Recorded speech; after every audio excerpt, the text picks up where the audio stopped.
जय गुरु जी। गुरु जी के चरणों में कोटि कोटि प्रणाम और प्यारी संगत को जय गुरु जी। आज मैं काफ़ी टाइम बाद आई हूँ। अभी तक मैंने ऐसे ही अपना सत्संग, सबके सत्संग ऐसे ही डाल दिए। काफ़ी टाइम से मैं नहीं आ पाई, लेकिन आज मैं काफ़ी कुछ अपने सत्संग भी लेके आई हूँ और काफ़ी एक्सपीरियंस हुए मुझे इस टाइम पे गुरु जी से कनेक्शन के, गुरु जी से टेलीपैथी के, और मतलब काफ़ी चीज़ों के मेरे काफ़ी सारे सवालों के जवाब मिले। और थोड़ी प्रॉब्लम भी थी, थोड़ी तबीयत भी ऐसी थी, और कुछ गुरु जी के बर्थडे मंथ था, तो बहुत सत्संग अटेंड किया हमने।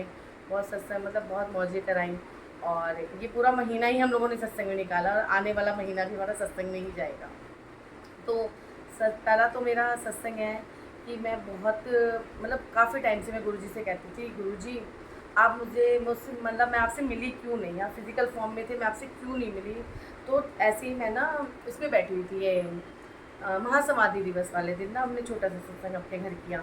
तो उस दिन मैं गुरुजी के सामने जाके बैठ गई हूँ, और बैठ के बड़ी देर तक उन्हें देखती रही। देखते देखते मेरे मन में सवाल आया, मैंने कहा गुरुपा क्यों चले गए, मुझसे क्यों नहीं मिले, क्यों हुआ ऐसा। ऐसे करते करते मैं सोचती रही। तब तक ना मेरे मतलब एकदम से जवाब आया कि अरे तू एक बात बता, अगर मैं तेरे को फिज़िकल फॉर्म में मिलता, तू मेरे पास आती, आके बैठती, और अगर मैं तेरा एक आध काम तेरा पूरे हो जाते, तो कहती है बाबा तो बहुत अच्छा है, इसने तो मेरे सारे काम पूरे कर दिए, तो तू बार बार आती। और अगर एक काम, अगर चल बार बार भी आती, फिर एक काम नहीं होता, तो तू कहती अरे ये तो ऐसे ही है, बाबा लोग हैं, इन लोग का एक काम होता दूसरा होता नहीं, नहीं आती तू। मैंने कहा हाँ ये बात तो सच है, ऐसा मेरे साथ होता भी है कि मैं किसी के पास जाती हूँ तो कहीं काम सही हो जाते हैं तो खुश, एक दो बार फिर गई, नहीं हुआ पूरा तो मैं उसको छोड़ देती थी। अब तो खैर मैं कहीं नहीं जाती, क्योंकि अब तो सिर्फ मेरे गुरु जी हैं, गुरु जी महाराज हैं जो मेरे लिए सब कुछ है। अब मेरे लिए कोई मतलब कोई भी कुछ नहीं है, सिर्फ गुरु जी है जो इन्होंने मुझे मतलब मेरी बातों का जवाब देना, ये सब जो इन्होंने किया बहुत अच्छा किया। उसके बाद मैं अपने रूम में गई, रूम में जाके मैं ऐसे ही, मेरा बेटा देखता है, मतलब कहता है मम्मा आपसे सत्संग करते मेरे लिए कान्हा जी भी हैं, कहता है अब कान्हा जी पे ध्यान नहीं देते। मैंने कहा नहीं बेटा ऐसा नहीं है, जब कान्हा जी का जब जो होता है मैं सब करती हूँ, ऐसा कुछ नहीं है।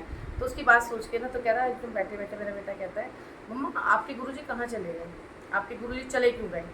तो मैंने कहा हाँ ये बात तो सही है। अच्छा इससे पहले मैं ही ये बात सोच रही थी, मैंने अपने मतलब मन सोच रही थी, मेरे गुरुपा आप क्यों चले गए, आप तो भगवान थे, भगवान होते हुए भी आप चले गए हमारी लाइफ से, ऐसा क्यों हुआ, इतना कम क्यों रहे, थोड़ा सा और रह जाते, कम से कम 100 साल 150 ऐसे तो जीते, तो हमें मतलब हम भी मिल लेते आपसे। तो ये सोच रही थी।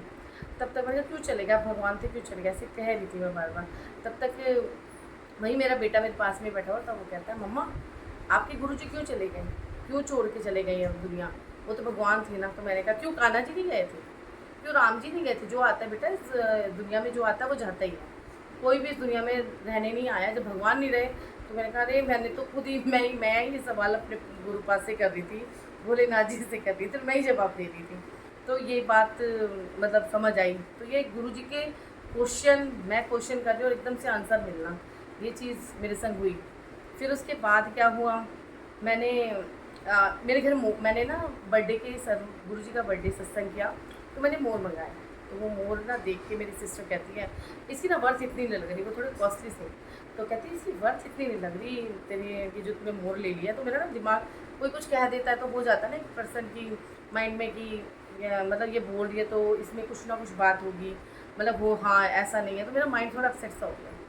लेकिन मैं सो गई, सो के मैं ना मतलब सपने में मेरे को गुरुजी ने दिखाया कि 7 मोर दिखाए मुझे, बहुत सुंदर सुंदर मोर, और उन्होंने मतलब 2 मोरों ने अपना पंख फैला दिया पूरा। तो ये मेरा मॉर्निंग का सपना था, बर्थडे का था। तो मैंने कहा चलो थैंक यू गुरुजी, मुझे पता चल गया ये मोर मेरे लिए ब्लेसिंग है। तो मतलब जो जैसे ही थोड़ा सा माइंड में कुछ होता है तो गुरुजी एकदम बता देते हैं, चाहे वो ड्रीम दर्शन में, चाहे टेलीपैथी के थ्रू, मतलब बताते हैं गुरुजी। तो मुझे बहुत अच्छा लगा कि चलो वो माइंड से निकल गया मेरे कि मेरे पैसे क्या है, कुछ नहीं, मुझे नहीं पता। वो उन मोरों को मैं ब्लेसिंग मानती हूँ गुरु जी की, कि मेरे को ये अपने बर्थडे पे उन्होंने मुझे रिटर्न गिफ्ट कह लो क्या कह लो, वो मुझे दिया गुरु जी ने। तो ये हुआ मेरे साथ। उसके बाद से मैंने एक मेरा वो था, हाँ मैं ना मेरे घर में जैसे पूर्णिमा के दिन पूजा होती है, सत्यनारायण भगवान की कथा और लक्ष्मी पूजन होता है। तो वो जब होता है ना तो हम लोग रात में, वो कभी भी होता है, वो क्या टाइम होता है स्पेशली किसी टाइम पे होगा। तो मैं जब मुझे ना थोड़ा सा भी आँख बंद करती हूँ तो मेरे अंदर एक इमेजिनेशन होती है, कभी भी कोई पूजा होती है तो मैं कुछ इमेजिन करती हूँ। तो मैं ना जब भी लक्ष्मी जी की पूजा करती थी तो मुझे लक्ष्मी जी के चरण दिखाई देते थे, वो चरण दर्शन मुझे दिखते थे। तो अब क्या हुआ, इस बार की पूर्णिमा पे उसी से पहले सत्संग हुआ था, फिर पूर्णिमा हुआ, और अब की बार हमने सावन के सोमवार के जितने भी सोमवार है उसमें हमने सत्संग रखा नृत्य का। तो अब क्या हुआ, मैंने पूर्णिमा के दिन बैठ के अपना चरण, लक्ष्मी जी के चरण को ढूंढती रही। फिर मैंने कहा यार ये चरण क्यों नहीं दिख रहे, तब तक दिखे भी तो एक चरण दिखा मुझे। मैं कहा ये कौन सी बात हुई, मेरे को दूसरा चरण क्यों नहीं दिख रहा। फिर मैं दूसरा चरण ढूंढने लगी, नहीं मिला मुझे, मैं देखती रही नहीं मिला। मैं कहा चलो कुछ बात होगी। फिर क्या हुआ, सैटरडे को हमने रात में पूजा की, संडे अपना राउंड किया, मंडे को हमें अमृत वेला सत्संग करना था। अब मैंने अमृत वेला सत्संग किया, तो वहाँ पे भूले, मतलब मेरा पूरे टाइम तो मुझे गुरु जी नज़र आए, लेकिन जैसे ही मैंने मतलब गुरु जी के रूप में भगवान नज़र आए, और जैसे ही सिर्फ तांडव शुरू हुआ तो उस समय मुझे भोलेनाथ जी नज़र आए, पूरे गुरु जी के स्वरूप में। अब मुझे भोलेनाथ जी उनके भी एक पैर नज़र आए। तो मैं कही क्या कर रहे हो आप लोग, एक एक पैर दिखा रहे हो, ये कौन सी बात हुई। मैं यूँ कह रही हूँ क्या गुरुपा क्या कर रहे हो। फिर मेरे एक माइंड में आया, मैंने कहा अच्छा आप ये दिखा रहे हो, एक माँ का पैर है एक पिता का पैर है, मतलब दोनों आप मिक्स करके दिखा रहे हो मुझे मतलब मेरे को ऐसा लगा, मैंने ये बात कही। मैंने कहा अच्छा गुरुपा चलो यही ठीक। अब ये सब ये मेरे माइंड में चलता जा रहा था कि मेरे ये क्वेश्चन थे मेरे कि क्या मतलब ये मैं सच सोच रही हूँ, सही सोच रही हूँ। तो उसके बाद क्या हुआ, मेरा भाई आया, मेरा कज़िन ब्रदर आया, वो मतलब काफ़ी टाइम बाद आया था। तो उसने कहा चलो चलें कुछ अपना हम चलते हैं, कुछ पार्टी वार्टी करते हैं, कुछ खा पी करते हैं। हाँ चलो चलते हैं। अब मैं गाड़ी में बैठी थी, तो वहाँ पे उस गाड़ी में आदि योगी वाला जो स्वरूप है गुरु जी का वो था। तब तक ना मैं गुरु जी को ढूंढ रही थी, फिर गुरु जी को ढूंढते ना सामने मेरी नज़र पड़ी मेरी गाड़ी, मतलब भाई की गाड़ी में। तो मैंने कहा गुरु जी आप तो यहीं बैठे हुए हो, ऐसे बोल रही मैं गुरु जी से। तब तक ना क्या हुआ, मैंने फेसबुक खोला किसी काम से, उस पर आया पहचान लिया मुझे एकदम से ऐसे आया। मैं कहा हाँ गुरुपा, जैसे मैंने पहचाना वैसे आपने पूछ भी लिया। अभी ये बात सोच ही रही थी, तब तक क्या हुआ, मैंने फिर वो खोला, फिर मेरे को चरण याद आए। जैसे ही मुझे उस टाइम पे चरण याद आए तो मैं आपको दिखाती हूँ संगत जी, वो जो चरण मुझे याद आए वो चरण क्या थे, ये देखो आप।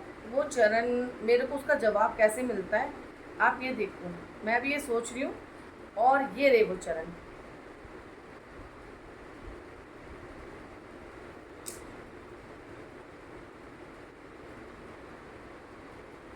ये मुझे ये मतलब मेरे को ये बताना, मैं एकदम मतलब मेरे उस टाइम का वो जो ये देखते ही मैं बता नहीं सकती मैं कैसे थोड़ी देर बैठी रह गई। मैंने कहा ये मतलब आपने मेरे क्वेश्चन का आंसर दिया है कि आज आपकी बार तुझे एक एक क्यों दिखे, मतलब हम दोनों हैं आए हैं, जो भी कुछ एक दिन पूजा में लक्ष्मी जी का जो भी देखा, लेकिन मेरे को दोनों चीज़ें समझ आई। ये चीज़ गुरुजी ने मुझे समझा दी कि दोनों जने तेरी लाइफ में हैं। तो बहुत अच्छा लगा मुझे ये मतलब ऐसे दर्शन करके। उसके बाद क्या हुआ, मैं बैठ के ना गुरुजी से, मुझे एक आंटी हैं तो सत्संगत ही है हमारी, मैं उनसे बात करती हूँ ना तो मुझे बहुत अच्छा लगता है, क्योंकि वो बात ऐसी करती हैं, वो बहुत भोली सी हैं। जैसे उनको कह सकती हूँ मैं, गुरु जी की संगत में मुझे जो वो मिली है ना, वो बिल्कुल बहुत भोली सी, उन्हें कोई मतलब नहीं। वो हमें उन्हें कोई बात बताऊँगी तो वो ये कहेंगी नहीं आप ऐसे मत सोचो, आप ऐसे मत करो, आप ये मत करो, आप बस गुरु जी को जानो। तो उनसे मैंने बात कर करके, जैसे गुरु जी ने मुझे उनसे मिलाया, तो मैंने उनसे बात करती थी ना तो मेरे को हर बातों के जवाब मिलने लगे जो मैं गुरु जी से पूछती थी। तो वो आंटी किसी ना किसी रूप में, किसी न किसी तरीके से वो बात बता देती थी मुझे। तो मैं कहती थी आंटी ठीक है, जैसे मैं कहती थी मैं गुरुजी क्या करूँ, आपसे कैसे कनेक्शन बनाऊँ, मुझे तो समझ ही नहीं आ रहा। तो आंटी ने बताया आप कुछ मत करो, बस अकेले बैठो उनके पास, आप उनके पास कम से कम 1 घंटा अपने गुरुपा को दो और अपना कनेक्शन बनाओ, और डायरेक्ट कनेक्शन बनाओ। आपके और गुरु जी के बीच में कोई नहीं हो सकता। आपका कोई मजाक उड़ाने दो, आपको कोई कुछ भी कहे कहने दो, आपका कोई काम पूरा नहीं हो रहा तो भी कोई बात नहीं, हो रहा है तो भी, मतलब आप ना गुरु जी के मामले में तो बिल्कुल ऐसे हो जाओ ना कि बस गुरु पाई है और कोई नहीं हो। तो मुझे उनकी बात बहुत अच्छी लगी, मैंने कहा ठीक है मैं भी ऐसी होनी, देखो मैं ऐसी हो नहीं पाई हूँ पूरी तरीके से, लेकिन कोशिश है। तो मैंने कहा ठीक है आंटी। तो उन्होंने मुझे समझाया कि आपको गुरु जी से डायरेक्ट कनेक्शन बनाना है, आपके और उनके बीच में कोई भी नहीं है। अगर कोई बोलता है, जैसे कोई भी कुछ भी बोलता है कि ऐसे नहीं वैसे, वैसे नहीं ऐसे, क्योंकि जब हम कुछ करने लगते हैं तो समझाने वाले बहुत लोग आते हैं, बहुत लोग अपने आप को मतलब समझते हैं कि हमें ज़्यादा पता है, या सच में मैं तो कहती हूँ सबके सामने में वही बनती हूँ कि मुझे कुछ नहीं पता, क्योंकि मुझे ऐसा लगता है कोई कुछ मुझे बता रहा है तो गुरु जी की वाणी है, वो गुरु जी मुझसे बोल रहे हैं, और जो भी संगत का वो बोलता है कि नहीं आप ऐसे कर लो, आप ऐसे कर लो। मैंने कहा हाँ ठीक है, आप जो कह रहे हो वो सही है, क्योंकि वहाँ पे मुझे सिर्फ गुरुजी नज़र आते हैं। मुझे उस इंसान से कोई मतलब नहीं होता कि वो कौन है, मुझे बस ये लगता है ये जो बोला है ये गुरुजी ने बुलवाया है, मेरे से ये है। तो फिर अब उन्होंने मुझसे बोला अपना कनेक्शन बनाओ अपना तो, लेकिन हमारे घर में जैसे सत्संग होते हैं, अब क्या गुरुजी ने कितनी बड़ी बात वो की है कि मंडे टू मंडे हमारे घर में मतलब काफ़ी सारे सत्संग होने लगे हैं, आपको बताया ही मैंने। लेकिन जो घर के सत्संग होते हैं, अब हम लोग क्या करते हैं, जब घर में गुरुजी आते हैं, वैसे कहते हैं ना, मैं 1 घंटा गुरुजी के पास बैठना चाहती थी, बैठना चाहती थी, तो मेरे दिमाग में होता था अरे मैं 2 घंटे तो सत्संग में दे के आती हूँ, ये तो जैसे मैं गुरुजी पे मेहरबानी कर रही हूँ कि 2 घंटे दे के तो आती हूँ। तो घर के सत्संग में मैं कहती हूँ नहीं, घर के सत्संग में तो हम लोग इतना बैठ नहीं सकते, हम लोग इतना बोल नहीं सकते, मतलब हमारे अंदर ये रहता है कि गुरुजी आए हैं। देखो गुरुजी हमारे घर में तो हमेशा है, हमारे दिल में है, लेकिन हम लोग अपने आप को क्या सोचते हैं कि ये एक अच्छा सा हमें टाइम मिलता है, ये ना मंथली सत्संग में 1 दिन का टाइम मिलता है जो हमारे घर में रौनकें लग जाती हैं। गुरुजी के आने से, आना नहीं बस वेलकम बैंड बजा के ये कहते हैं गुरुजी आप बाहर जाओ, वेलकम बैंड के संग अंदर आओ, कम से कम 1 दिन तो आपका ऐसा स्वागत करें हम। तो वो वाली बात होती है। जब वो गुरुजी घर के अंदर आते हैं ना, तो फिर उसके बाद जो संगत आती है, वो भी हमारी जो संगत होती है वो भी पूरी गुरुजी ही हो, मैं उनको भी गुरुजी का ही रूप मानती हूँ, क्योंकि हमें नहीं पता, कहते हैं ना जाने किस देश में नारायण मिल जाए। तो उसमें जब वहाँ पे सब कुछ हो जाता है, जब सत्संग होते हैं, तो उसमें कई लोग अपने सत्संग शेयर करते हैं। वो जब सत्संग शेयर करते हैं ना, तो उस समय हमारे क्वेश्चन के आंसर मिलते हैं, हमें पता चलता है कि हमारे गुरुजी आए थे। जैसे गुरु पूर्णिमा वाले दिन एक अंकल आए, उन्होंने आके अपना जो सत्संग शेयर किया, ऐसा लगा गुरुजी ने हमें गुरु दीक्षा दी हो। मतलब मैंने तो यही माना कि मेरे को गुरुजी, आप तो खैर हम इतने तो वो नहीं है कि हमारे को गुरुजी बिल्कुल साक्षात दिख जाए, तो आप किसी ना किसी के रूप में आके हमें समझाओगे। तो अंकल ने बहुत अच्छा समझाया, और मैंने पीछे उसमें डाला भी था अपने यूट्यूब चैनल में, उसका सत्संग शेयर भी किया था मैंने। तो उन्होंने बहुत अच्छा समझाया, मुझे बहुत अच्छा लगा, और वो 10-15 मिनट का उनका सत्संग था, एकदम जैसे लगा गुरु दक्षिणा मिल गई उनको और गुरु दीक्षा मिल गई और हमें मतलब वो वाला हिसाब किताब था। तो सत्संग में सच में बहुत अच्छा लगता है। तो वो 2 घंटे का सत्संग मैं अपने घर में करती हूँ, तो इतना नहीं, सब मतलब सबको मतलब सबका देखना कि उनको जल प्रसाद मिला कि नहीं, करते मेरे बच्चे ही हैं, मेरे बच्चे ज़्यादा सेवा करते हैं, मेरी सिस्टर करती हैं, लेकिन ये दिमाग में रहता है कि कहीं कुछ रह ना जाए, तो उसमें आँखें खोलना बंद करना तो ये हो जाता है। तो जब दूसरों के घर जाते हैं तो वो 2 घंटे हमारे पूरे होते हैं गुरु जी के लिए, उसमें ना हमारी टेंशन ना कुछ, ना सच बताएं लोग कहते हैं सेवा मिल जाए, तो मैं सेवा के लिए भी नहीं खड़ी होती, मैं कहती बस ये आई हूँ इनके यहाँ, सेवा तो हम करते ही करते हैं, लेकिन हम क्या सेवा करेंगे, जो सेवा करवानी है गुरु जी जिनसे कराते हैं, मैं तो बैठ जाती हूँ मेडिटेशन के लिए कि हाँ मैं गुरु जी के साथ 2 घंटे बिल्कुल ऐसे बैठ के जाऊँगी जैसे मतलब आमने सामने वाली बात है। तो ये सत्संग का वो उन्होंने जब मुझे समझाया ना, तो मुझे ये बात समझ आई है, तो सत्संग का था कि मैं सत्संग में ये सब सोचती थी। फिर मैंने उनके कहने पे 1 घंटा गुरुजी के साथ बैठना शुरू कर दिया। अब बैठ के क्या करती थी गुरुजी से, शिकायतें, इतनी शिकायतें रहती थी मेरी, गुरुपा मैंने ऐसा क्यों हो गया, वैसा क्यों हो गया, ये क्यों हुआ, ऐसा क्यों नहीं हुआ, यही सब बोलती थी मैं। ये कभी नहीं सोचती थी कि गुरुपा इन सब चीज़ों से क्या सोचते हैं क्या नहीं, लेकिन मैं अपनी शिकायतें क्योंकि और किसी से नहीं कर सकती मैं, तो मैंने उनसे शिकायतें शुरू की। तो एक दिन मैं शिकायत करते करते कहती गुरुपा से, गुरुपा एक बात बताओ, मैं ना 18 तक तो बहुत घूमी फिरी, खूब घूमा, मतलब मैं घर में रहती नहीं थी, लेकिन वो जो कोरोना आया वो थोड़े 2 साल हम घर में क्या बैठे, बाहर निकलना भूल गए, मेरे अंदर डर हो गया है, मैं निकलती नहीं हूँ कहीं पे, मतलब कहीं नहीं निकलना चाहती, जाने का मन भी करे तो मैं कहती हूँ चलो बाद में देख लेंगे। तो मैंने कहा गुरुपा ये क्या हो गया। फिर एक मन में ये रहता था, पहले मैं अपना ये कर लूँ, पहले मैं अपने बेटे के लिए कुछ कर लूँ, तो पहले अपनी बेटी के लिए कुछ कर लूँ, मैं अपने घर के लिए कुछ कर लूँ, मैं ऐसे मतलब अपने आप को बस ये कि मैं बैंक बैलेंस बना लूँ या मैं अपना घर बना लूँ, मतलब दिमाग में ये रहता था कि ये करूँगी तो फिर करूँगी, मैं ये करूँगी तो फिर करूँगी, और शिकायतें गुरुजी से कर रही हूँ। तो गुरुजी से जब शिकायत की तो मेरे को एक आवाज़ आई एकदम से मन में ही कि जा पहले अपनी अलमारी खोल के देख, जा अलमारी खोल के देख अपनी, तेरी अलमारी ना मतलब हल्ला मचा रही है कि इतने कपड़े कब पहनेगी। और सच बात है, ये भी होता है ना, हम लोग बना बना के रखते जाते हैं, कभी हमें गर्मी ज़्यादा लगती है, कभी सर्दी ज़्यादा लगती है, तो हम उसको सोच नहीं पाते कि पहने धारण करें नहीं करें। तो ये बात तो सच है, गुरुजी ने एकदम से जा पहले अपनी अलमारी देख, अपने कपड़े देख, अपनी वो चीज़ देख कि तेरे पास क्या नहीं है, और तो फिर भी सोचती है कि तेरा एक टाइम आएगा, है तेरा टाइम आएगा फिर तू कुछ करेगी। तो अब फिर उन्होंने एकदम से, मुझे लगा वो कह रहे हैं कि चल सब छोड़, तो अपने पापा का ही सोच ले, अपने पिता का ही सोच ले, उसने क्या किया, पूरी लाइफ में तेरे माँ बाप ने क्या किया। तो सच में मैं अपने मम्मी पापा को सोचने लगी। मैं कहा हाँ सही बात है, हमारे मम्मी पापा ने हम 6 भाई बहन के पढ़ाया लिखाया, शादी की। मेरे पापा रेलवे में थे, वो सिर्फ मुझे रेलवे की ड्रेस में ही दिखते थे। बहुत रेयर होता था कि मेरी मम्मी ने कोई एक आध कपड़े, जो भी 2-3 कपड़े सिलवा दे तो वो पहन लेते थे, या फिर हम बड़े हुए तो हमने उनको कुछ चीज़ें हम लोगों ने अपने शौक़ में पूरे किया मम्मी पापा के संग। तो याद आया, सच बात है, मेरे पापा कहते थे कि बेटा अभी शादी करी थी, शादी किया तो उन्होंने मकान बनाया, मकान बनाने के बाद से फिर कहते थे अब मैं रिटायर हो जाऊँगा तो तुम लोग को ना लेके चलूँगा, हम लोग साउथ टूर पे चलेंगे सब बच्चे और हम दोनों, मतलब मम्मी पापा। तो मैंने कहा ठीक है, मतलब हम लोग वेट कर रहे थे अपने पापा के रिटायरमेंट का।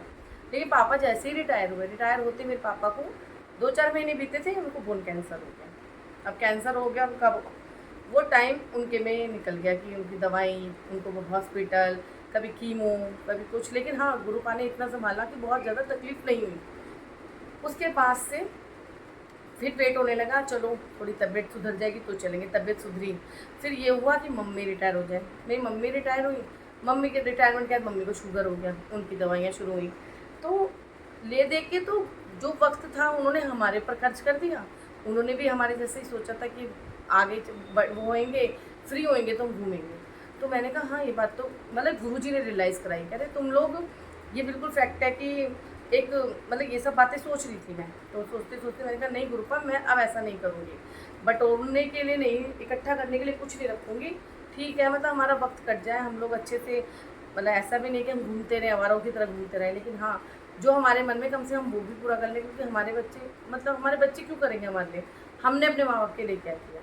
तो ये तो बिल्कुल फैक्ट है, दुनिया में कोई भी कर्जे ख़त्म हो सकते हैं, लेकिन माँ बाप का कर्जा हम कभी नहीं भर सकते। किसी का भी कर्जा देने आ सकते हैं, वो करने आ सकते हैं, माँ बाप का कर्जा नहीं भर सकते। यहाँ पे ये पता, मैं अब ये मानती हूँ कि मेरे मम्मी पापा ने, चाहे मेरे हस्बैंड के माँ बाप ने, जो भी है, उन लोगों ने बहुत किया है, उतना हम कभी नहीं कर सकते और करेंगे भी नहीं, कर भी नहीं पाएंगे। तो वही मेरे पापा तो चले गए, मतलब चले गए ऐसे ही। उसके बाद से यही सोचती रही, मैंने कहा नहीं अब मैं ऐसे नहीं करूँगी, अब मेरे को जो है ठीक है, अपने बच्चों के लिए हम लोग ऐसा भी नहीं कर सकते कि बिल्कुल ख़त्म ही कर दें। वही वाली बात है ना, पूत कपूत तो का धन संचय, पूत सपूत को तो का धन संचय। तो अब ये सोचें कि भाई वो कपूत हो जाएगा तो हम पूरा धन खर्च दें, मैं भी नहीं खर्च सकती पूरा धन, और अगर वो सपूत है तो बना लेगा तो भी नहीं कर सकते। तो हमें दोनों सोचना है।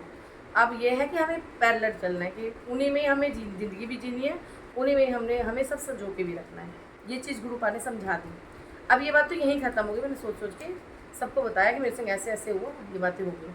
फिर क्या हुआ, हमने मेरे घर मंडे को सत्संग था, इसी मंडे। अब वो सुबह, संगत जी, वो जो सुबह सत्संग में व्याख्या चल रही थी, सेम यही चल रही थी। उस व्याख्या का बोल है कि क्या थे बोल, मिट्टी की डेरी, वो जिंद मेरी ये तू मिट्टी की डेरी है, ऐसे करके वो था, एक दिन चलना, ऐसे करके था जो भी था। अब मैं वो सुन रही हूँ, अभी वो तो अभी तक तो शब्द चल रही थी, जब उसकी व्याख्या हुई, वो व्याख्या तो ऐसी थी कि ऐसा लगा मेरे पापा की है और हमारी है। वो व्याख्या तो ऐसी थी, अब उसमें एक वो आया ना, ये ले, मतलब जा एक पैसे का सच लिया, एक पैसे का झूठ लिया। तो उसमें ये लाइन थी कि एक पैसे वो जाते हैं, कहते हैं ये कहाँ मिलेगा मर्दाना, जो वो नानक देव जी उनसे बोलते जा मर्दाना, एक पैसे का सच लिया, एक पैसे का झूठ लिया। तो वो वहाँ पे एक शॉप पे जाते हैं, उनसे कहते हैं कि आप एक पैसे का सच दे दो, एक पैसे का झूठ दे दो।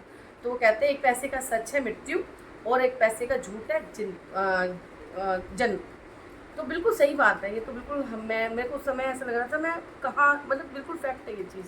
तो ये सुना मेरे को बहुत अच्छा लगा। फिर उन्होंने कहा फिर उसमें एक वो था कि वो पैसा बनाता जा रहा है, मतलब लूट रहा है, कर्जा कर रहा है, जो भी कुछ है उसमें ये सब चल रहा था। तो उन्होंने कहा उसको जाके कहा ये ले, ये सुई रख ले, जब तेरी मृत्यु होगी ना तो अपने पास रख लियो, इसको लेके जाइयो। तो कहता कैसी बातें कर रहे हो, तो कोई कुछ लेके भी जा पाता है मरने के बाद। तो कहते जब तुझे ये पता है कि मरने के बाद कुछ नहीं जाएगा, तो तू इतना बड़ा महल खड़ा कर रहा है, तू इतना, मतलब कहते हैं ना, सब कहते हैं कि इतने टाइम से तू, मतलब सारे ज़िंदगी में अपने घर बनाता है, एक घर बनता है उसमें आराम से रह सकता है, लेकिन तू 4 खरीदता है, तेरे पास ज़्यादा पैसे होते हैं। फिर तू सोचता है कि मैं ये भी कर लूँ, वो भी कर लूँ, और लेके कुछ नहीं जाना। कहते ना पल भर का भरोसा नहीं है, समान 100 बरस का। वो वाली बात मुझे इतनी लगी कि हाँ सही बात है, हमें तो पल भर का भरोसा ही नहीं, और सामान तो हमने ऐसे इकट्ठे कर रखे हैं जैसे हम लेके ही चले जाएंगे सारा सामान। तो मैंने कहा ये तो अब बस गुरु पाक के पास ही आके मुझे बातें रियलाइज़ हुई, उन्होंने मुझे रियलाइज़ कराई। मेरे को एक दिन पहले समझाते, दूसरे व्याख्या भी कर दी, और उस व्याख्या में कोई बात थी कि मेरे पापा ना रिटायर हुए, रिटायरमेंट के पहले घर बन गया था, जो मतलब मायका है मेरे गांव में। मेरे पापा ने क्या किया, रिटायरमेंट के बाद जो पैसा था मेरे पापा ने जाके गांव का घर बनाया। गांव का घर यहाँ मतलब जो मेरी मम्मी जहाँ रहते हैं अभी, वहाँ के घर से भी बहुत सुंदर महलों जैसा घर बनाया। वो जब घर बना था तो हम बोलते थे, हम कहते थे क्यों बना रहे हो, आपके बच्चे गांव जाके रहेंगे नहीं। तो कहते थे नहीं बच्चों तुम लोग जाते, मेरी बड़ी फैमिली में पापा 7 भाई हैं, बड़ी फैमिली है, तो तुम लोग जाके आराम से, हम लोग ऐसा करेंगे ना, ठंडी ठंडी में जाके गांव रहेंगे, तुम लोग पूरी फैमिली के संग आना, वहाँ एंजॉय करेंगे। ये सोच थी। ठीक है, अब हम लोग कह रहे हैं हाँ ये भी ऐसा ही है। मेरे पापा ने मकान बनाया, मकान बनाने के बाद बहुत परेशान रहे कि मैं वो फिज़िकल फॉर्म में जाके अपना मकान देख लें। लेकिन जब जाना था तो मेरी एक सिस्टर, उसके हस्बैंड का हार्ट अटैक आ गया। हार्ट अटैक आया तो मेरे मम्मी पापा नहीं जा पाए। मम्मी पापा को जा क्यों नहीं पाए, मेरे पापा का बहुत मन था, मेरी जो सिस्टर का हस्बैंड ठीक था, लेकिन मैं नहीं बोला। मैंने कहा क्यों जाओगे पापा, आपको नहीं अजीब लगेगा कि आप कहीं जा रहे हो और आपका दामाद मतलब बेड पे है, उसकी मतलब हार्ट अटैक आया। देखो अपने पापा मम्मी को मैं समझा रही हूँ। वो मेरे जो वो हैं, मेरी जो सिस्टर है उसके सास ससुर वो नहीं आए। उन लोगों ने एक बार भी आके मतलब बस वहीं से जो करना करा, कोई आके आया नहीं। 1-2 दिन क्या, 10 दिन क्या, महीने 2 महीने तक नहीं आए वो। तो मैंने अपने पापा को रोका, उससे मेरा दिल ना बहुत ख़राब हुआ। मैंने कहा क्यों रोका मैंने अपने फादर को, भाई जिसका बेटा है वो तक नहीं आए, उनको मोह नहीं है, मेरे फादर को क्या मोह था, सीधी सी बात है। तो मैंने ये बात बड़ी मुझे लगी, मैंने कहा हैरान भेजा नहीं। उसके बाद तो जब ना और लगी, मेरे पापा का बहुत मन था घर देखने का, नहीं देख पाए बनने के बाद से।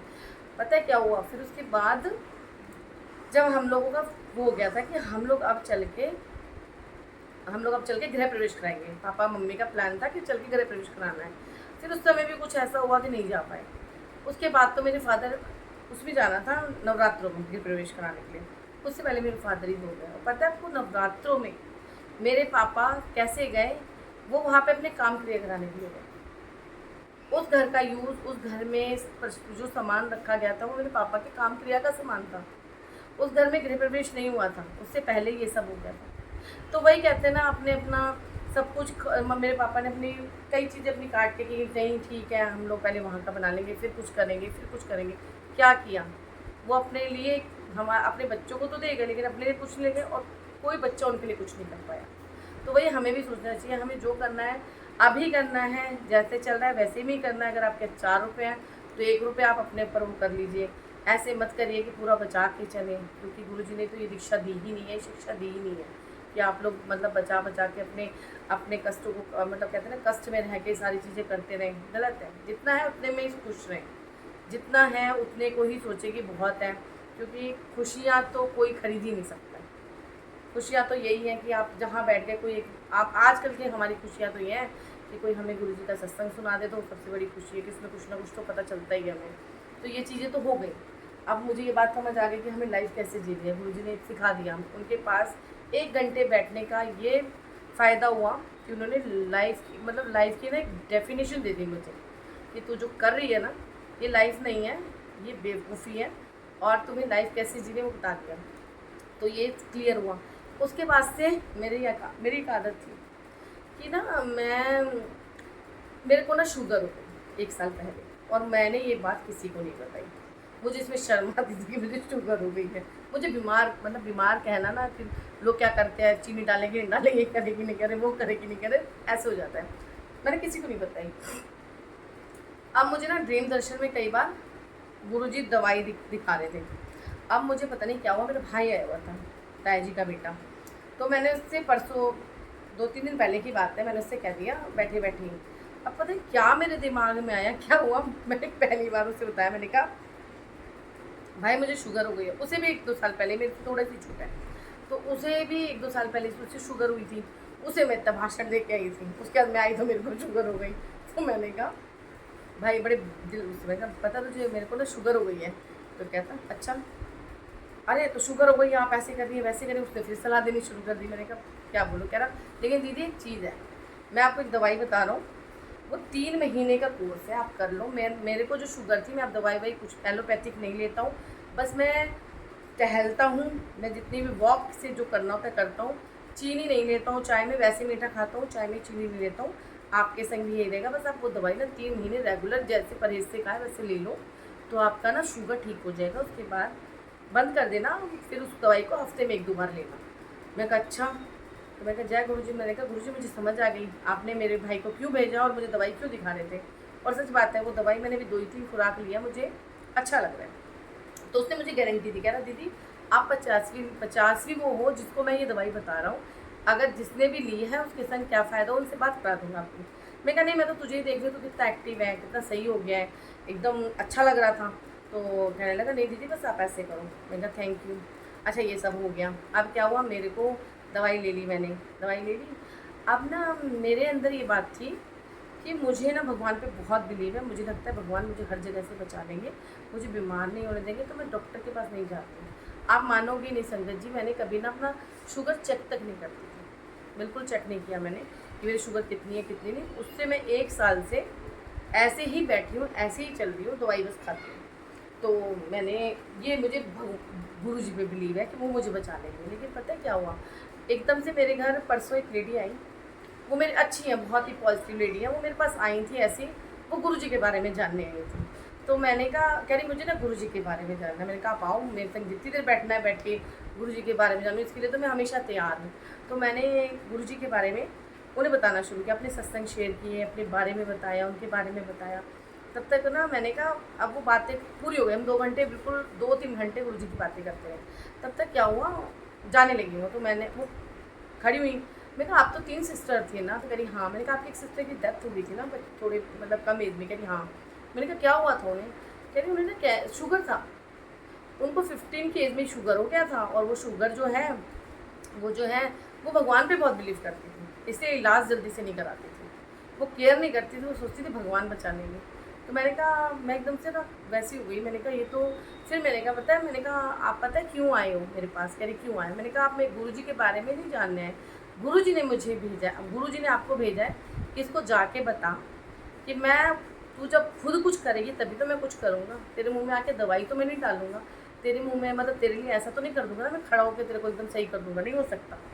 तो ये चीज़ मुझे समझ आई। मैंने कहा सही बात है, मतलब ये गुरुजी के आंसर थे जो कि उन्होंने मेरे अंदर से हटाया, दिमाग से हटाया कि गुरुजी भी हेल्प तब करेंगे जब मैं कुछ करूँगी। मैं हो सकता है 1 कदम चलूँगी तो गुरुजी 10 कदम चलेंगे, तो वो हो सकता है, लेकिन आप 1 कदम भी ना चलो और सोचो। कहते हैं ना भगवान हमारी लॉटरी लगाते, भगवान हमारी लॉटरी लगाते, तो कहते हैं ना कहने से थोड़ा ना होता, लॉटरी तो लेनी तो पड़ेगी ना, तब लॉटरी लगेगी।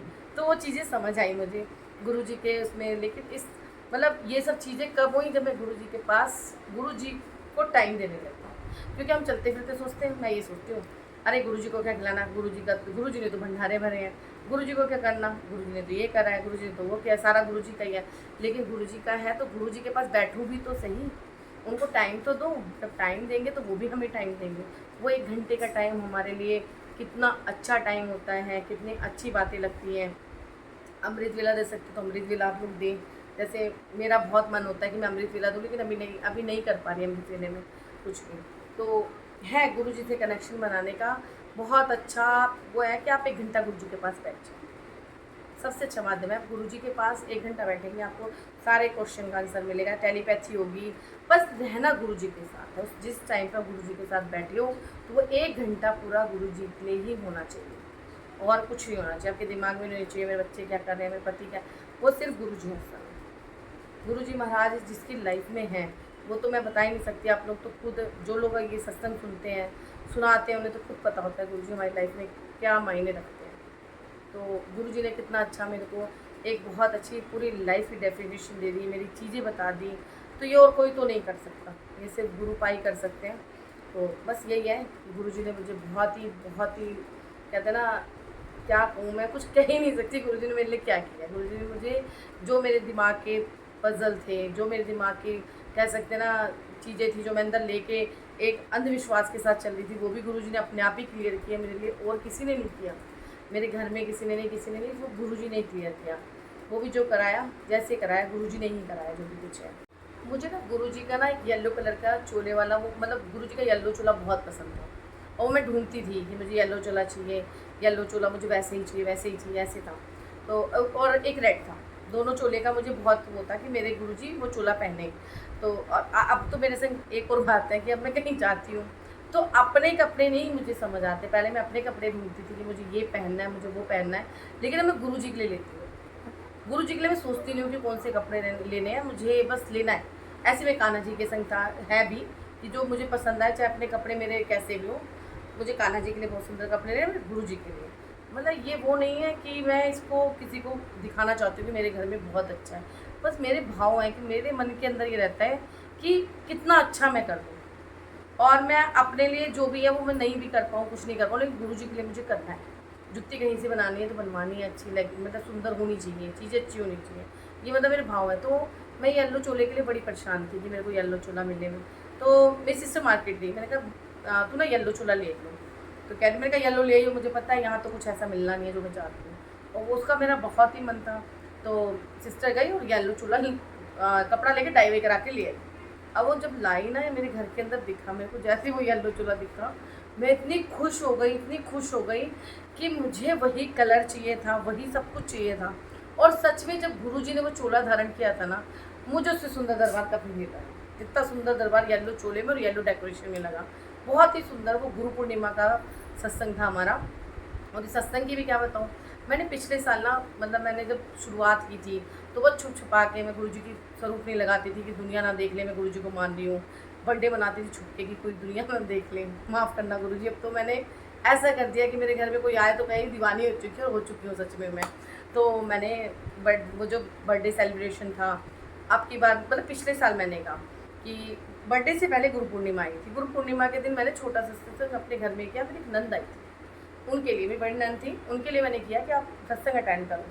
अब उनको सत्संग अटेंड कराया। वो सत्संग चाहे छोटा सा एक गली टाइप में मैंने किया था, एक कमरे, अपने बेडरूम के कमरे में छोटी सी जगह थी, वहाँ पे मैंने फूल की डेकोरेशन करके कर लिया। और वो गुरु जी को बहुत पसंद आया, क्योंकि उन्होंने जो मुझे दर्शन दिए थे, ड्रीम दर्शन, बहुत प्यारे दिए थे।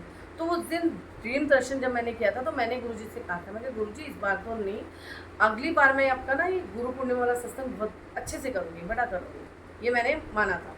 अब क्या हुआ, बर्थडे हुआ। अब की बार क्या हुआ, मैंने कहा जैसे लोग बोलते हैं कि आप मंथली सत्संग में अब बर्थडे सेलिब्रेट कर लो, पूरे महीने बर्थडे होता है।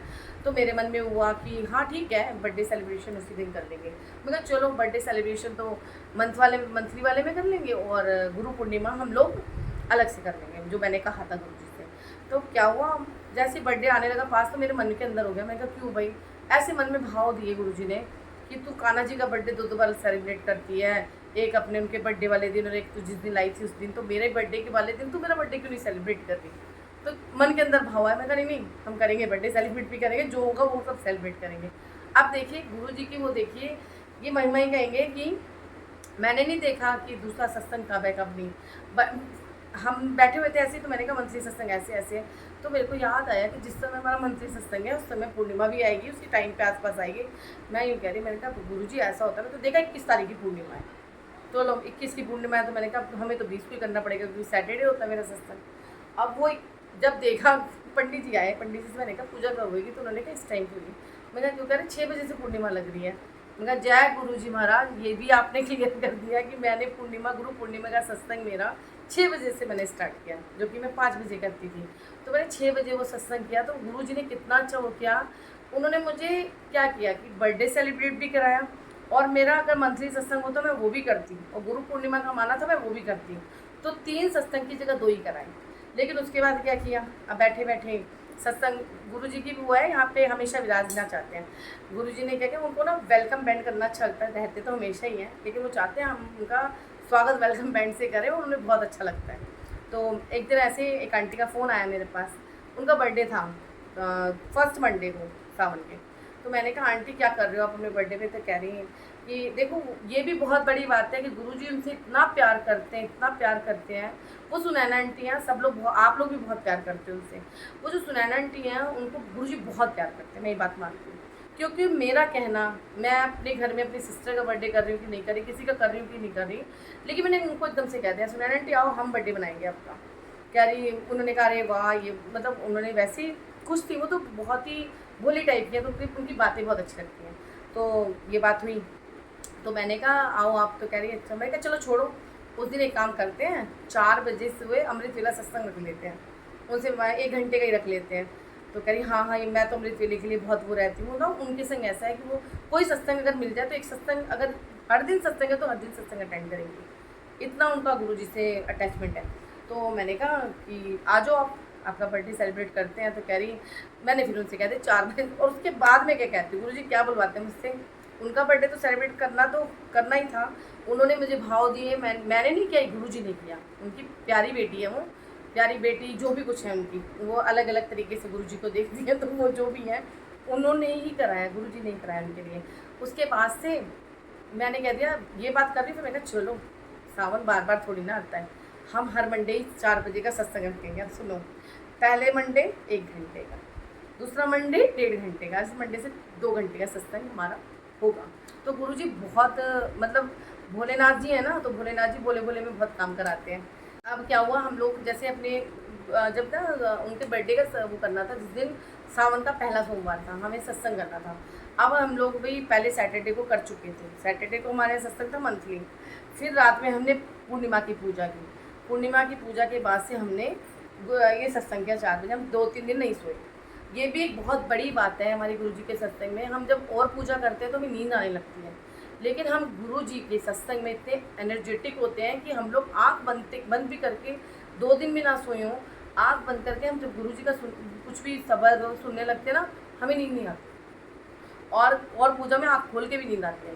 यहाँ तो आँख बंद करके कहते हैं ना झपकी मार सकते हैं, वो नहीं होता, बिल्कुल भी नहीं होता। मतलब हमने देखा हर बार के सत्संग में, हम रात भर नहीं सोते। तो ये गुरुजी की बहुत बड़ी वो है कि हमें अपना मतलब जो भी कुछ है अपने आप को प्रेजेंस ऐसे बताते हैं कि हाँ ये देखो तुम लोग को, तुम्हारे सामने मैं हूँ, तुम लोग बिल्कुल ऐसा और हो चुका है कि तुम्हें नींद नहीं आएगी, तुम लोग स्वस्थ और बहुत अच्छे से रहोगे। ये चीज़ें हैं, और ये बात भी बिल्कुल फैक्ट है। आप देखो जितने भी गुरुजी की संगत है, ये लोग जो अमृत वेला करते हैं, डॉक्टर क्या कहते हैं, आप लोग को इतने घंटे सोना जरूरी है, ऐसे करना जरूरी है, ऐसे करना है बोलते हैं, लेकिन जो अमृत वेला सत्संग करता है ना, उसकी नींद डिस्टर्ब होती है। वो डिस्टर्ब नींद के बाद भी एकदम स्वस्थ है, ठीक है, सब कुछ वो गुरुजी देखते हैं। और कुछ लोग इसे हम ऐसे भी कहते हैं कि ये आप लोगों की वैसी सोच है कि आप लोग बहुत ज़्यादा अलग सोचते हो, आप लोगों में केमिकल लोचा है, ये सब बोलते हैं लोग। हमारे सामने तो नहीं बोलते, पीठ पीछे बोलते होंगे, लेकिन ये बिल्कुल केमिकल लोचा नहीं है। जिसके संग होता है वो जानता है ना, जैसे हमारे संग हुआ, हमें गुरुजी ने इतनी ब्लेसिंग दी। अब एक बात देखिए कि हम लोग क्या किया, हम लोगों ने जब उनका बर्थडे था सुनैना आंटी का, तो उनके लिए हमने केक लिया। रात के 11-12 बजे दुकान खुलवा के केक लिया। मैं कहा सुबह कौन लाएगा। आप सोचो, उसे हमने फ़ोन कर दिया केक वाले को, भैया तुम केक ना रोड पे लेके खड़े रहना, हम आ रहे हैं। और हम लोग बातों बातों में अपने कहाँ तक आ गए, घर के आसपास आ गए, बड़ी दूर से लेना था। फिर याद आया, जैसे किसी ने याद दिलाया, अरे केक रह गया। फिर हम लोग वापस मुड़े, उनके पास गए, कम से कम हम लोग आ गए थे 10 किलोमीटर तक।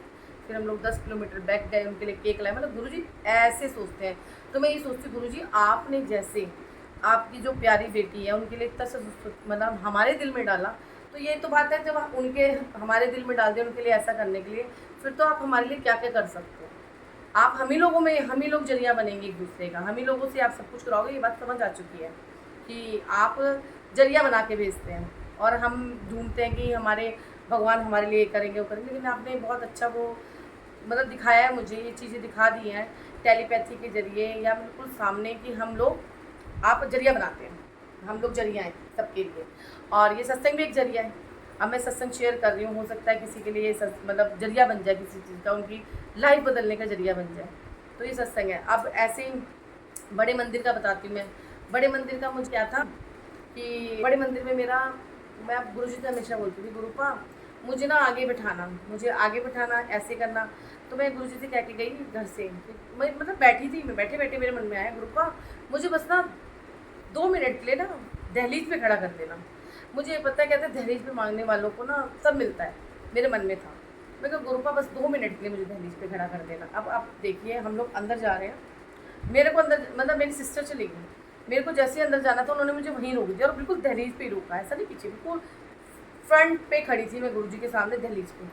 मेरे एकदम मैं रोने लगी, खुद तेज रोने लगी। मैंने कहा ऐसा भी कोई सुनता है क्या, इतना भी। और मेरा मन था कि मैं फ्रंट पे बैठूँ, उस दिन ले जाके मुझे गुरुजी ने बिल्कुल ऐसे सामने बैठा दिया। तो इतनी छोटी छोटी बातें गुरुजी सुन लेते हैं, बड़ी बड़ी समस्या हमें छोटे छोटे उसमें डाल देते हैं। कहते हैं ना, होती है, ऐसा नहीं है कि हमारे लाइफ में टेंशन नहीं आती, हमारी लाइफ में प्रॉब्लम नहीं होती, लेकिन उसे ना सहना बहुत अच्छे से सिखाते हैं गुरुजी।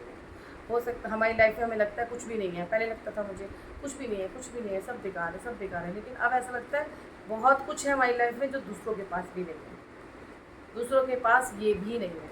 पहले मेरे मन में होता था कि कोई मुझे कुछ बोल देता था, किसी की नीयत, मतलब आपको बताऊँ अब ऐसा हो गया है कि गुरु संगत में से कई लोग हैं जिनको मतलब अच्छे हैं, झूठ बात नहीं है, गुरु संगत अच्छी होती है, बहुत रेयर होते हैं कि कुछ अलग होते हैं। वो भी अलग क्यों होते हैं, वो गुरुजी जाने, वो गुरुजी जानते हैं कि ऐसे लोगों से भी हमें मिलवाते हैं।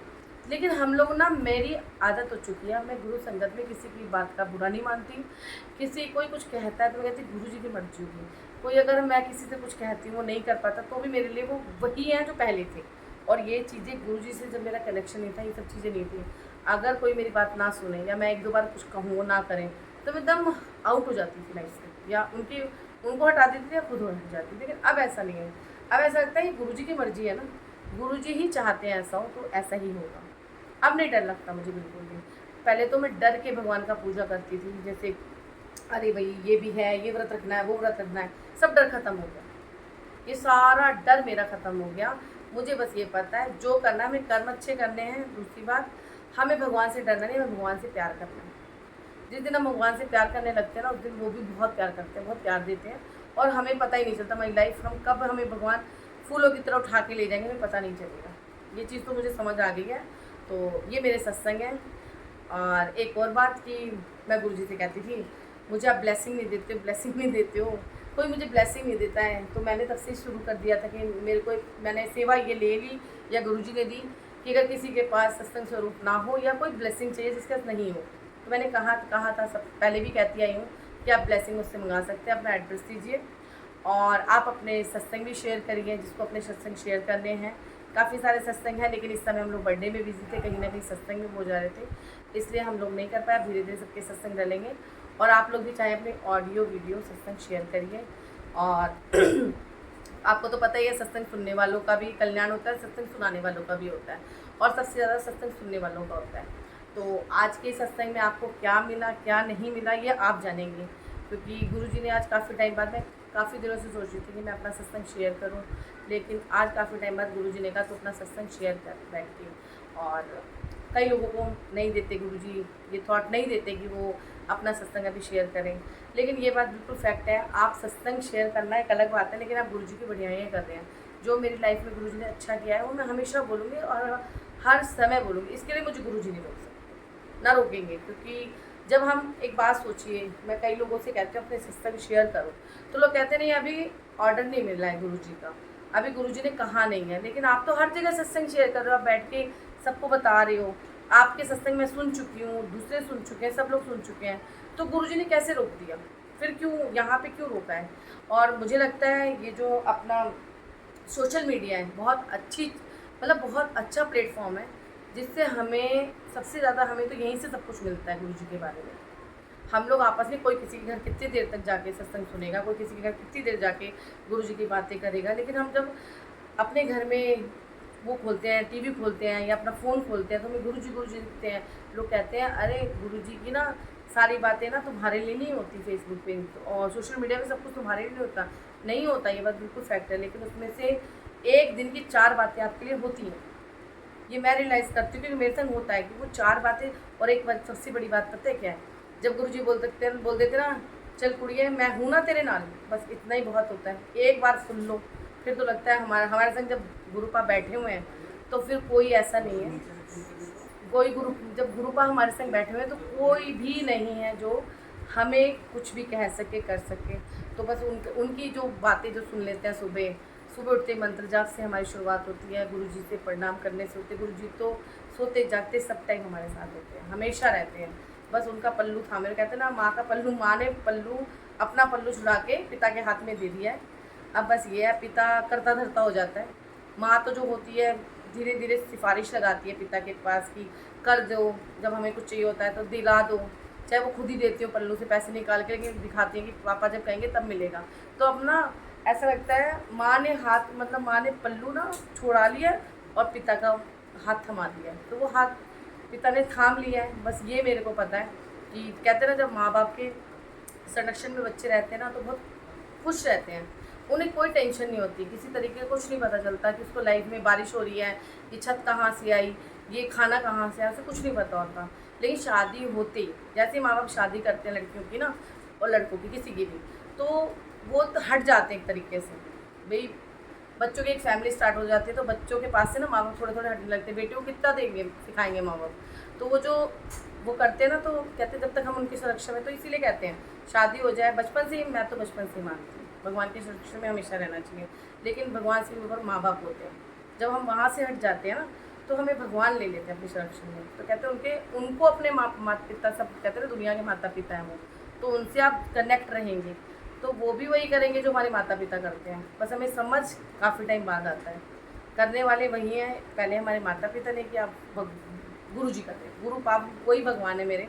तो बस ये मुझे पता है कि मेरी माँ ने उनके हाथ में, जैसे दुर्गा माँ को मानते थे, उन्होंने अपना पल्लू, मतलब अपना पल्लू तो दे ही रखा है। ऐसा नहीं है कि अब ये दोनों माँ बाप हैं जो सबको लेके चल रहे हैं। तो मेरे लिए इतना वो है। और आप लोग भी अपना सत्संग शेयर करिए, यही बोलूँगी मैं। और किसी को ब्लेसिंग चाहिए तो वो अपनी ब्लेसिंग जब भी वो चाहिए मंगा सकते हैं। अपना फ़ोन नंबर, मैंने फ़ोन नंबर अपना दे रखा है इसमें, आप इस फ़ोन नंबर पे अपना एड्रेस, और अगर अपना सत्संग शेयर करना चाहते हैं ईमेल आईडी है, उस पर आप सत्संग शेयर कर सकते हैं, या हमें वीडियो सत्संग भेज सकते हैं, ऑडियो सत्संग भेज सकते हैं। तो मैं चाहूँ भगवान, मैं यही कहूँगी गुरुपा, आप लोगों की लाइफ में जैसी उलझन मेरी लाइफ में थी अगर है तो आप लोग इससे सोल्यूशन ढूंढ सकते हैं। तो गुरु जी ने यही मुझे आज्ञा दी है कि आप लोग का, जैसे मैं दूसरों की सत्संग सुन के अपना सोल्यूशन ढूंढती हूँ, तो मेरे सत्संग से आपको कुछ फ़ायदा हो सके तो इसका बहुत बहुत गुरु जी का शुक्राना होगा कि मुझे इसलिए यहाँ पे बिठाया है, सत्संग कराया है। काफ़ी सत्संग मैं भूल जाती थी, लेकिन मुझे लगता है कि यार मैंने पूरे सत्संग अपने बोले हैं, ये गुरु जी ने बुलवाया है। सोचते तो बहुत कुछ है बोलने के लिए, लेकिन गुरु जी जो चाहते हैं हम वही बोलते हैं, हम लोग वही करते हैं जो गुरु जी चाहते हैं। जब गुरु जी के उसमें आप गुरु जी के अंडर आते हैं ना, तो फिर वही होता है जो गुरु जी चाहते हैं। आप मत डरिए, आपसे कुछ गलत हो गया, आपके से कोई मतलब गलत काम हो गया हो, कुछ हो गया हो, तो ये गुरु जी की मर्ज़ी है। बस यही है कि हमें अपने कर्म ठीक कर रखने हैं, और वो जो चीज़ें कुछ गलत होती हैं वो क्यों होती हैं, वो तो परिस्थिति बनाती है, आप नहीं बना सकते। तो इसलिए भगवान से डरिए मत, भगवान से प्यार करिए, अपने आप रास्ते बनते जाएंगे।